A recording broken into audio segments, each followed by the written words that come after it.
நடந்து கொண்டிருக்கிறது அப்படின்றதுதான் நிதர்சனம்.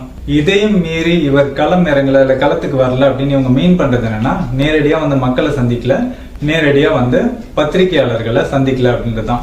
ஸோ நேரடியா வந்து மக்களை சந்திக்கலன்றது கூட இவங்களோட பெரிய கன்சர்ன் இல்ல, நேரடியா வந்து பத்திரிகையாளர்களை சந்திக்கல அப்படின்றதுதான்.